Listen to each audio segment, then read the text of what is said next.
Hello and welcome to our COVID-19 update, where we'll be speaking to the Minister of Health, the Honorable Dr. Frank Anthony. Hello, Minister. Happy New Year. Thanks for having us for the first day of this year. Well, thank you very much, and a Happy New Year to you and to all the persons in the media and who's been working on these updates. Okay, so Minister, let's jump right into it. Over the weekend, it was a holiday weekend, but I know the staff of the Ministry of Health and the Ministry of Education, they were working to get systems in place for those students going back into the dorms. And can you give us an update on, how the testing has been going so far? Well, in the last year, we start collaborating with the Ministry of Education because we recognize that students would be coming out today to school.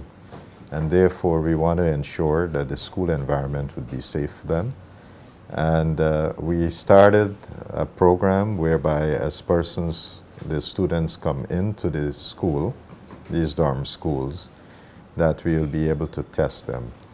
We deployed both our antigen rapid tests to these areas as well as PCR testing.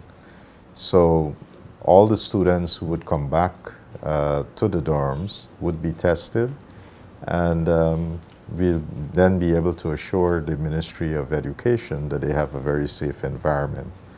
So far, over the last couple of days of testing, we did find a number of students who were positive, and those have been isolated. Isolation, generally these students are all asymptomatic, meaning they have no signs or symptoms of the disease. But nevertheless, we have to isolate them because if we put them with the general population of students, then they're going to spread it.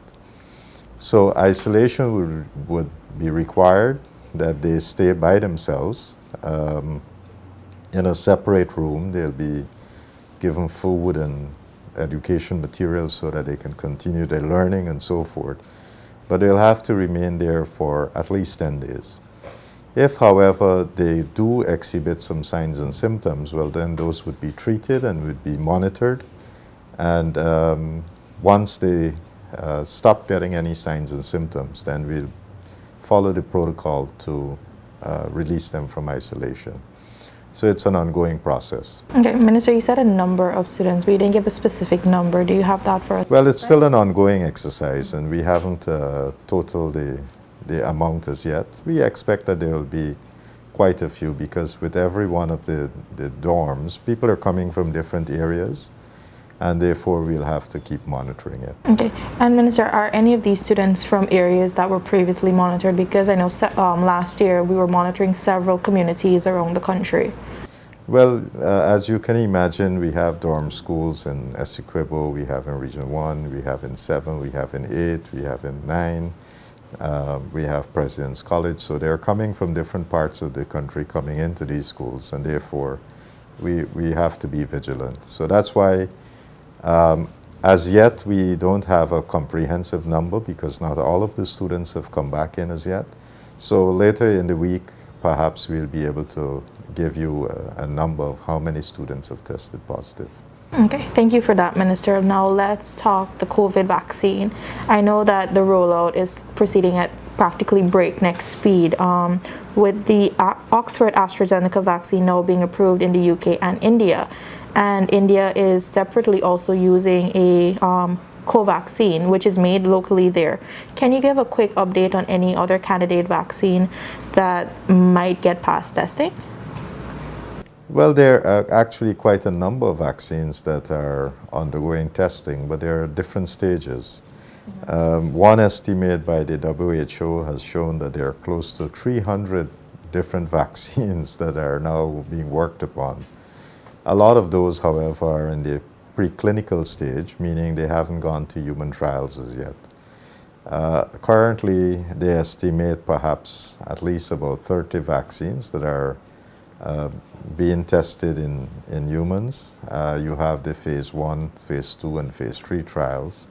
In the phase 3 trials, we have vaccines that are, well, we know them. Moderna and Pfizer already have emergency use authorization, and those have been rolled out in the developed countries like the US and Canada the UK, EU. The AstraZeneca vaccine, which is another very promising vaccine. This one, of course, why it's very promising is that it utilizes the 2 to 8 temperature range, which is what most countries cold chain would normally work with vaccines with this temperature range. So that's why it's very promising, especially for developing countries. The efficacy, however, is a little bit lower. There have been some scientific discussions pertaining to its efficacy.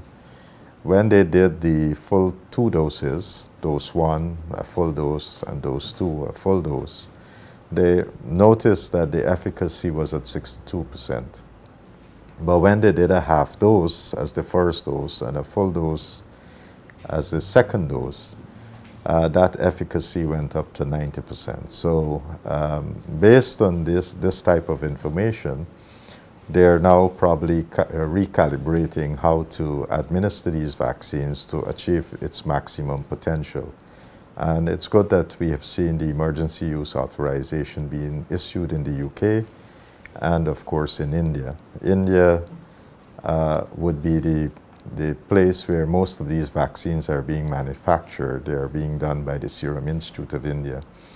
And so we'll expect that during this year, perhaps maybe about 2 billion doses would be manufactured.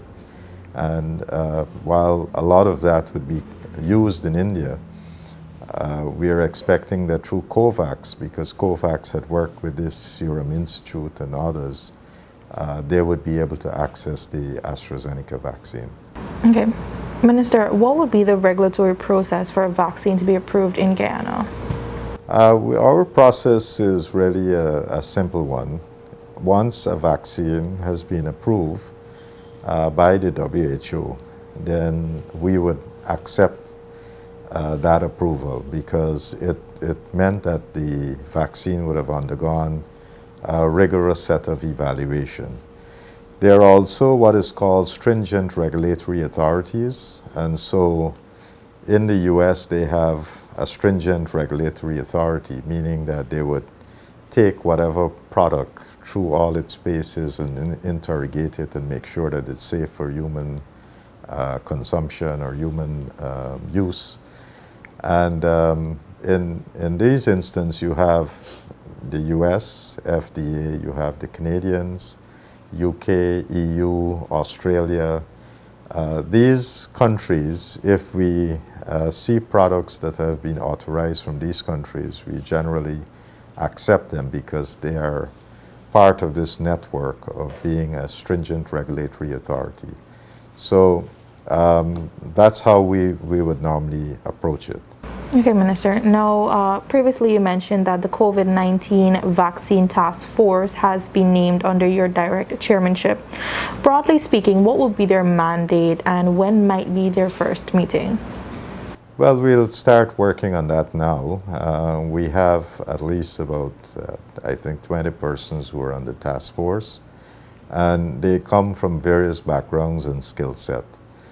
We want to make sure that we're prepared for the rollout of vaccines, so they'll be looking at our preparedness, working on a vaccine preparedness plan, working on a rollout plan, and then, of course, making sure that all the sites where we'll be doing vaccines would be ready and so forth. So that's the kind of work that the oversight committee would have to make sure that all the elements regarding the use of vaccines would be put in place. I would imagine that from the National Task Force, we'll have several subcommittees who would be doing, specific things. So it would be an ongoing work, and that work starts from this week. Okay, Minister. Now, there is the view that there might be a spike in cases given that there was a lengthy Christmas weekend as well as the New Year's holiday. Is there any plans to increase testing in particular, and how soon? If so, how soon will this be done? Well, we are anticipating spikes because over the Christmas holiday we have seen a lot of people socializing, not adhering to the COVID-19 guidelines, and that was unfortunate. So we are going to expect that a lot of people might have been exposed, and therefore a large percentage of them would come to the health system. So testing is one aspect to determine whether or not they're positive, but we also have to ready the hospitals itself to ensure that persons who require hospitalization, that we are able to hospitalize these patients. As you know, the incubation period for SARS-CoV-2 is approximately 14 days, and therefore any time between the point of exposure to this 14-day period, you will see people start manifesting signs and symptoms. So we have to be on the alert. And the doctors and the other medical personnel have been looking at this.